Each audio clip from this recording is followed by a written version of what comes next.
Hello दोस्तों, welcome to accounting सीखो। दोस्तों, आज की हमारी यह जो वीडियो है यह भी ऑडिटिंग सब्जेक्ट से ही है। और जैसा कि आप जान रहे हैं कि हमारी ऑडिटिंग का क्विक रिवीजन सीरीज चल रही है, जिसमें हम ऑडिटिंग के इंपॉर्टेंट चैप्टर्स को क्विकली रिवाइज कर रहे हैं। तो आज की यह छोटी सी वीडियो है ऑडिटर के बारे में। इसमें हम समझेंगे कि ऑडिटर कौन होता है और इसकी क्या क्या क्वालिटीज होती हैं। तो सबसे पहले जानते हैं कि ऑडिटर के बारे में कि ऑडिटर कौन होता है। An auditor is a professional who conducts independent examinations of financial information, records and operations of an organisation to express an opinion on the accuracy and fairness of its financial statements. तो इसका मतलब है कि auditor एक professional होता है जो किसी भी ऑर्गेनाइजेशन के फाइनेंशियल इंफॉर्मेशन, उसके रिकॉर्ड्स और उसके ऑपरेशंस की इंडिपेंडेंट एग्जामिनेशन करता है, ताकि उस बिजनेस या ऑर्गेनाइजेशन के फाइनेंशियल स्टेटमेंट्स की एक्यूरेसी और फेयरनेस पर अपनी ओपिनियन दे सके। तो इंडिया में ऑडिट का काम सिर्फ वही पर्सन कर सकता है जो एक सीए यानी कि चार्टर्ड अकाउंटेंट हो। तो ऑडिटर का काम बिजनेसेस की फाइनेंशियल हेल्थ को एसेस करना होता है, मतलब किसी चीज को केयरफुली एवेल्युएट करना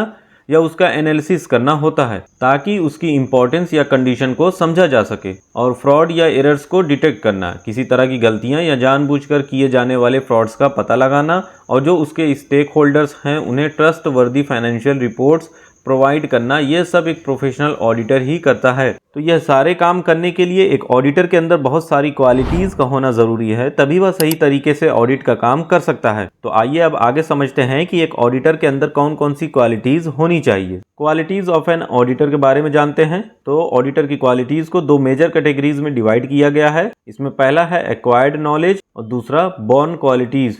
तो इस एक्वायर्ड नॉलेज को हम प्रोफेशनल नॉलेज भी कहते हैं। यह नॉलेज ऐसी स्किल्स और एक्सपर्टीज होती हैं जो एक ऑडिटर अपने एजुकेशन, ट्रेनिंग और प्रोफेशनल एक्सपीरियंस से एक्वायर्ड किया होता है। और दूसरा ये जो है बॉर्न क्वालिटीज, इसको हम पर्सनल क्वालिटीज भी कहते हैं। यह वो क्वालिटीज होती हैं जो एक ऑडिटर को नेचुरली या उसकी पर्सनैलिटी में होनी चाहिए। इससे उस ऑडिटर की प्रोफेशनल परफॉर्मेंस बेटर होती है। तो इन दोनों में बहुत सारी अलग अलग क्वालिटीज हैं, आइए उसे एक एक करके समझते हैं। तो इस एक्वायर्ड नॉलेज या प्रोफेशनल नॉलेज में इसकी पहली क्वालिटी है नॉलेज ऑफ अकाउंटिंग।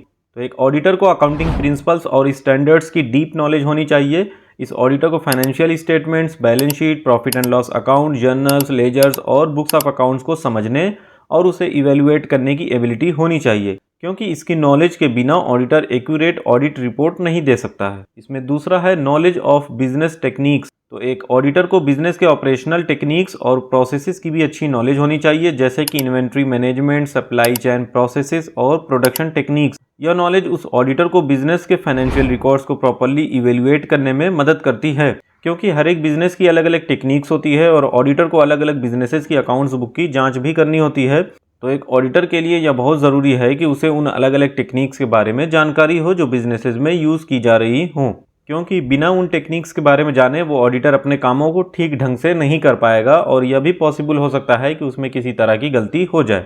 इसमें नेक्स्ट है नॉलेज ऑफ इकोनॉमिक्स। एक ऑडिटर को इकोनॉमिक प्रिंसिपल्स को समझना भी बहुत ज़रूरी होता है, जैसे इन्फ्लेशन, इंटरेस्ट रेट और मार्केट कंडीशन। यह ऑडिटर को बिजनेस की फाइनेंशियल परफॉर्मेंस को इकोनॉमिक पर्सपेक्टिव से एनालिसिस करने में हेल्प करती है। इकोनॉमिक ट्रेंड को समझने से ऑडिटर को बिजनेस के ओवरऑल फाइनेंशियल हेल्थ का एक्यूरेट असेसमेंट करने में भी मदद मिलती है। नेक्स्ट है नॉलेज ऑफ बिजनेस लॉज। एक ऑडिटर को बिजनेस लॉज और रेगुलेशंस की भी अच्छी नॉलेज होनी चाहिए, उसे अच्छा ज्ञान होना चाहिए। यह इंश्योर करता है कि ऑडिटर को पता हो कि बिजनेस को किस तरह की लीगल कंप्लायंस की ज़रूरत है। तो इस नॉलेज से ऑडिटर यह कंफर्म करता है कि बिजनेस अपनी फाइनेंशियल रिपोर्टिंग में लीगल रिक्वायरमेंट्स को फॉलो कर रहा है। तो ऑडिटर की क्वालिटीज़ के अंदर एक्वायर्ड नॉलेज का नेक्स्ट और लास्ट पॉइंट है नॉलेज ऑफ फाइनेंशियल मैनेजमेंट। एक ऑडिटर को फाइनेंशियल मैनेजमेंट के कॉन्सेप्ट्स जैसे कि capital budgeting, cost management, financial planning and liquidity management की भी नॉलेज होनी चाहिए। यह नॉलेज उस ऑडिटर को बिजनेस के लॉन्ग टर्म फाइनेंशियल स्टेबिलिटी और सक्सेस को इवेल्युएट करने में मदद करती है। तो ये सारे पॉइंट्स हो गए एक्वायर्ड नॉलेज के। अब आइए आगे जानते हैं कि बॉर्न क्वालिटीज़ में कौन कौन सी क्वालिटीज़ आती हैं। तो ये सारी यहाँ लिखी हुई हैं। पहला है ऑनेस्टी। तो एक ऑडिटर की सबसे पहली और इम्पॉर्टेंट क्वालिटी है कि उस ऑडिटर को इम्पार्शियल और ऑनेस्ट होना चाहिए। उसका काम बिजनेस के फाइनेंशियल रिकॉर्ड्स को अनबायस्ड तरीके से इवेल्युएट करना होता है, बिना किसी पर्सनल या प्रोफेशनल इंटरेस्ट के। तो उसकी ऑनेस्टी उसके डिसीजन मेकिंग और रिपोर्टिंग को भी रिलायबल बनाती है। इसमें दूसरा है टैक्टफुलनेस। तो एक ऑडिटर को टैक्टफुल होना चाहिए, क्योंकि उसे कभी कभी सेंसिटिव इश्यूज़ को एड्रेस करना पड़ता है, जैसे कि फ्रॉड्स या एरर्स के बारे में। तो उसे चालाकी से और सही तरीके से सारी चीज़ें हैंडल करनी चाहिए। तो टैक्टफुलनेस से एक ऑडिटर डिफिकल्ट सिचुएशंस में भी ठीक तरीके से काम कर सकता है, जिससे रिलेशनशिप्स पर कोई बुरा असर नहीं पड़ता है। इसकी पर्सनल क्वालिटीज़ में नेक्स्ट पॉइंट है अलर्ट माइंड। तो एक ऑडिटर का अलर्ट माइंड होना चाहिए ताकि वो फाइनेंशियल रिकॉर्ड्स को सही तरीके से चेक कर सके।